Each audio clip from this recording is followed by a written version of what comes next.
Aloha. So Christina, my question is for you. Can you think about the differences and tell me a little bit about what it's like writing a comic versus writing a feature screenplay? Oh, I mean, there are a lot of differences. It's interesting because with comics, you're thinking about the still frames, like how do you best tell a story through still images and like key moments, because you really get like one action and one emotion per panel. But then when you're writing a screenplay, you're thinking about it in fluid motion. You're thinking about like, what can you get in what the characters are actually doing. They're similar but different. Also, comics are a lot more condensed. Like it's one of the most economical means of storytelling visually that you can do, and it's very tricky. It's a lot harder than people think. Both are hard. Hi, Christina. Thank you so much for being here today. I am Bella Armali, and I wanted to know, we loved season 1 and season 2, and I think I would know what your mission statement is, but if the show had a mission statement, what would it be? Which show? I'm so sorry, Finding Ohana. I just completely blanked out. Finding Ohana, what would the mission statements be? Like, what is it that you're trying your audience goers to learn and walk away with? Just basically, it's really a story about family, both familial, like your birth family and found family, and discovering a sense of identity and wonder. Like, the thing that I would like people to take away from it is, be brave, know who you are, figure out who you are, and then on top of that, family is the most important thing there is. Hi, you guys. Thanks for joining us today. I'm Amanda from Guide for Moms and Crazy Amanda Reacts on YouTube. And I wanted to start off just by asking, the simple, what inspired you to make this? Either one could answer too. So I'll pass this one off to Jude real fast. The thing that inspired me to write this was very much Goonies. I grew up loving Goonies and Indiana Jones, and like Kikwan was a huge part of that. So like what really inspired me was I was just like, I really want to write a Goonies in Hawaii that's about family, it's about culture, and that's about like seeing faces that like a younger me could have identified with, Asian American, Pacific Islander faces that like, I wanted a movie full of dadas. Like that character was amazing in Goonies. So I just wanted to write a movie like full of him. And I saw that he's in this, right? Yes, thanks Jude. Jude's the reason. I'll share why I wanted to work on this movie. After reading Christina's script, which was so wonderful, so fun, she and I had very similar influences, the Goonies, Indiana Jones, movies of that era. The two of us would always say, we want to make an Amblin movie. And to us, what that meant was, if you remember the Amblin movies of the 80s, they were a very high concept, fantastical experiences, but it was always very emotionally grounded. And the kids talked like real kids. You believed these kids, you believed their feelings. And that was really important to me as a filmmaker. And then I will say that personally, a few years ago, I took a DNA test, and I was raised Chinese American, and I was very surprised to find out that Polynesian showed up in my DNA results. And all of a sudden, I kind of went on this personal journey. Well, what does it mean to have this heritage, or to have this in my DNA, but I wasn't raised to be Polynesian. I wasn't raised culturally to experience being Polynesian. And so what does that mean? And amazingly enough, Finding Ohana fell into my lap. And that's really sort of, for me, the subtext. And what this story is really about is, here are two kids, Pili and Ioane, Hawaiian diaspora, raised in Brooklyn. And here they are returning to Hawaii, not having been really raised in the culture. What does it mean to them? And the whole movie is about their journey and discovery and connection to their culture and heritage. And for me, I hope what viewers take away is, at the end of the day, it's really never too late to find out who you are and to connect to that. Hi, I'm Lynette with FantasticLife.com. Amanda sort of took my question because you ended up going to the whole Goonies thing, but I guess sort of aligning with that, are there any fun facts that maybe your audience can look forward to? Like, are there any other references, things that maybe you incorporated from the film that we can see sort of throughout? Yeah, thanks to Jude and our props department, there are some really fun, like, Goonies kind of winks and nods. Like, there are a few things that I wrote in the script, but they were a lot less direct than what, like, our director and crew did. Like, they did such a good job of being like, Goonies, huh? Let's make sure people know. So can you share some of what those are? Yeah, and not only to the Goonies, there's also some visual homages and Easter eggs to Temple of Doom, which also Ki Kwan was in.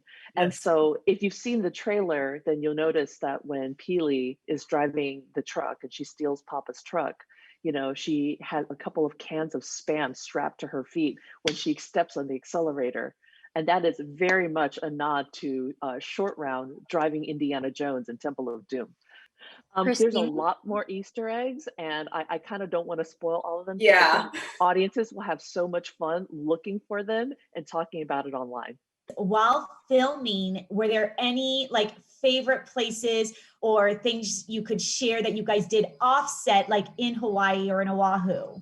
Oh man, that's a good question. The biggest thing for me, honestly, was like going to Kualoa Ranch, which was on set, like, because that ranch was one of the coolest places that I visited pre-writing the film. And part of the reason that the ranch is in the film is because, like, it had such a big impression on me pre-writing it. So, like, having the ability to drive onto the ranch for me was, like, mind-blowing. That being said, there's a ton of stuff that's great to do in Oahu. There's some places that you can cliff dive. I don't know if I can talk about that. There's incredible food. Jude went to this great t-shirt store where she got me some fantastic t-shirts. But, like, I was wrangling kids. What's that little beach that we shot at, like, that you have to climb down to? Halona Bay.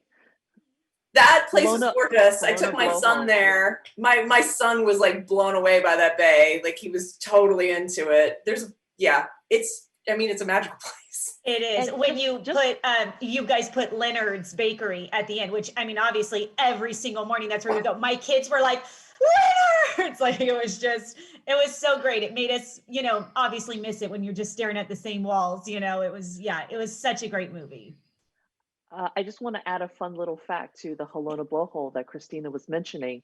That very famously is where they shot that movie From Here to Eternity. And it's that famous scene where, the man and the woman are rolling in the beach and kissing each other. Anyway, so there's some fun history to many of the places that we filmed. And there's one particular location that I actually can't really talk about because I'm afraid of, revealing any spoilers. But I will say there was a very deep spiritual connection to one of the places that we filmed. Well, to many places that we filmed, but one in particular. And so I can't wait for not only film goers or film watchers to watch this movie, but I feel like people from Hawaii will notice some of the places that we shot and say, oh, that was really specific and very intentional. Hi, thank you for having me. I'm Carolina from What C Says. The film was amazing. My question is, especially during this time, how important is this movie in terms of representation? I mean, I think it's incredibly important, right? Like, it's interesting. I wrote this film when I was in grad school. So I never wrote this film with the intention of it.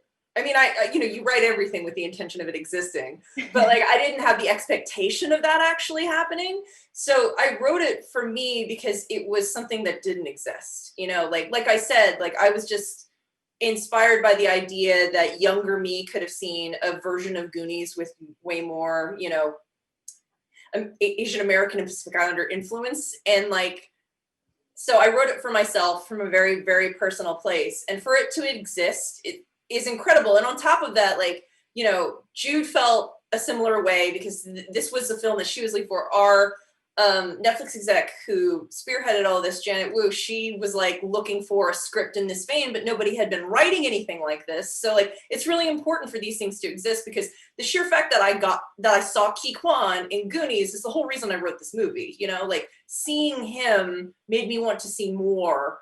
And so, like, I wrote it, and I would like to think that the best thing this film could do for the future is, some kid will see it and want to make something themselves because they see themselves in it. Like, if you don't see yourself in a movie, you're not going to think that you you should be represented.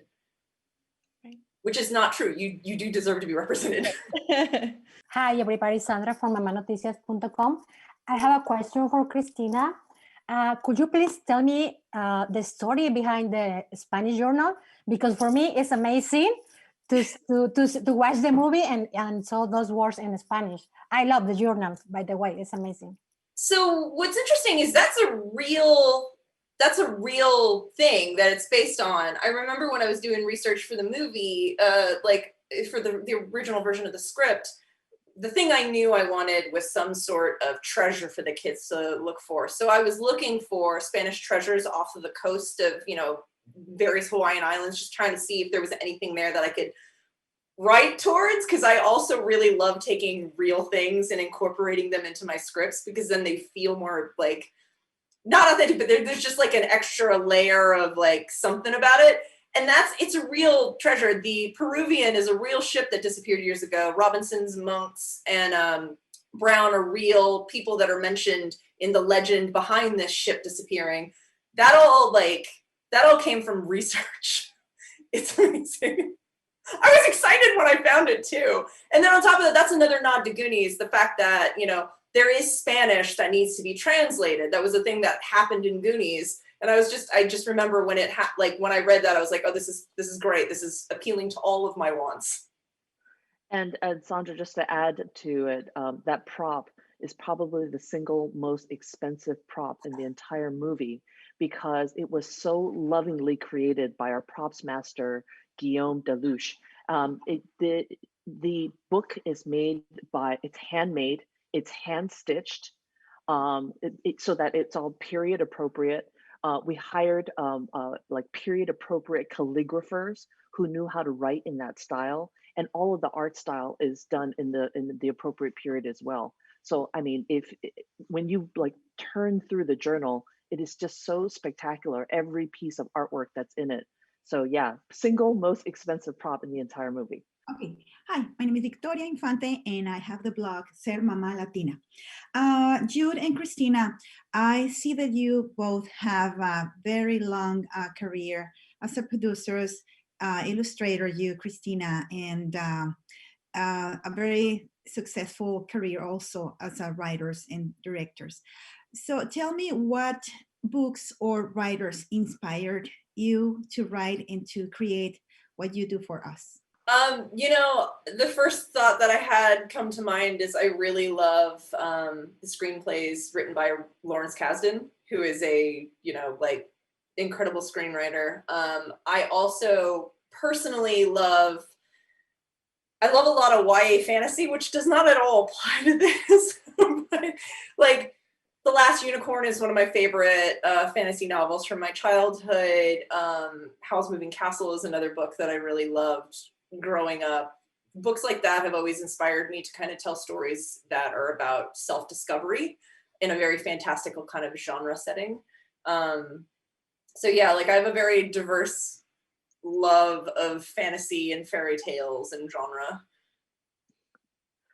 For me, Victoria, my influences are Raiders of the Lost Ark. That for me was first of all, it was the first American movie I ever saw in a movie theater. So I was 11 years old, and it was everything, that experience and that feeling of, the excitement and the thrills. I feel like it's something that I've sort of chased my entire life. So Finding Ohana is my directorial debut. I actually haven't directed a movie prior to this. And so when I read the script, I was like, oh my God, it checks all the boxes. There's action, there's comedy, there's adventure, there's treasure, there's pirates, there's, Asian Pacific Island leads. It's a female lead. It just kept getting better and better. And so for me, the influences, are very much grounded in Steven Spielberg's work and every single Indiana Jones movie. But yeah, my heart really lives for action, adventure, and comedy. I know we don't have a whole lot of time, but I wish we had more time, because I'm dying to really hear more of your thoughts about the movie, but if it comes up.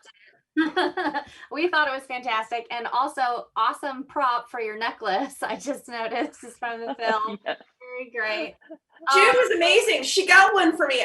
I feel dumb. I should have worn it, but like Jude was great because she gave out all these gifts and gave us some like incredible prop treasures. I asked her to get me, if you've seen the movie, the ring they find, the first ring they find. I have like a replica of that ring upstairs, and it's like one of my most valuable pieces of jewelry. It weighs like 7 pounds, but I wear it when I can. That's fantastic. Well, going back to representation, I'd love to hear more about the casting of the newcomer Key, Alex and Lindsay and all of those. That was Jude, yeah. man. I got to give credit where credit is due. Like, Jude, take it away. Yeah. Well, first of all, when we started, casting the script, I mean, all of us knew that it's going to be challenging to find Hawaiian American leads. Like, we already knew it was going to be challenging, but we were very dedicated to doing everything we could to scour the islands and to find new talent. And lots of kudos to Netflix, actually, who had the courage to allow us to cast newcomers. And they they were committed, because the script had been sent out to other studios, and the feedback that I had received from them was, and I was working in television at the time, so I remember thinking like, this is not a priority for me, but I'm curious to see what people are saying, because the feedback I was getting was they were interested in hiring me to write other scripts. And so I finally asked a studio exec one time, I was just like, if you were to make this, what would you have to do? And they were like, well, we don't know how to cast this movie. We don't have any actors that we could cast for these leads. And I just remember having a moment where I was like, this thing may never get made. And you know what? I'm not going to whitewash it. So kudos to Netflix, because Netflix guaranteed me before I sold it to them that they would commit to finding the right actors and actresses for it. Yeah, and so, we have Kea Peahu. This is her first time acting ever. I have to tell you a quick, adorable story about Kea. This is how inexperienced she was. The week before we started rehearsal in LA, which was the week before we were getting ready to go to Hawaii to film, I called her mom. I'm like, hey, how's Kea doing? Is she looking forward to rehearsal? Any questions? And Kea's mom was like, I gotta tell you, Kea's really stressed out. I'm like, why? What's going on? She's like, well, she hasn't memorized the script yet. And I was like, oh my God, it never even occurred to me to tell them, by the way, don't try to memorize the entire movie. But she's never had any screen experience. So in her mind, I think it's almost like a play. You memorize the whole thing, you go and you do it, scene by scene. And so that really helped me understand, oh my gosh, on day one of rehearsal, I actually need to talk them through the entire acting process. What does it mean when you come on set? How do you prepare? That you shoot the movie out of order, that you also shoot a scene multiple times from wide angles to close-up angles and so forth. Anyway, so that's an adorable story about Kea. And finding Alex Aiono, this is also his first time acting. Now, both of them are performers. Kea is a dancer, and if you haven't seen her Instagram feed, I highly recommend you go check it out, because that girl is fierce. She is fire. She can really, really dance. And she's a performer. She's got tons of attitude. And so when you see her Instagram, you know right away, you're like, this girl has that performance quality. And same thing with Alex Aiono. He's really, really talented singer. He does all these mashups, and he's got a huge following, and he also has tremendous charisma. And the other third newcomer is Lindsay Watson. Lindsay Watson has, performed musical theater in high school. She's, been a working actress and model. But she's also never acted before. So 3 out of her 4 kids had never set foot on a set or any set before. I mean, I think for what they wound up pulling off, it's really remarkable. Yeah, that's fantastic. Well, I'm so proud that Netflix to hear you say that, that it might not have been made, that breaks my heart. So I'm so happy that it was. So. I think that I cannot tell you how hard it is to get a movie made. It is so difficult. So the sheer fact that this one exists I told you, the first response that I got to this thing was this is great. We're interested in you doing something else for us. And I'm just like, I work in TV. I'm writing a lot already over here. This is the thing that I want. And they're like, well, so the fact that Netflix was so committed to it being authentic to what the script was trying to do, we could not have found a better place for it. And Jude was actually attached to direct it before Netflix came in. So they were great on all fronts, because I was, I don't want to whitewash this. I want Jude, we want Jude, right? She's our director, right? Like they were very amenable to everything we wanted. So like we were very fortunate to have them.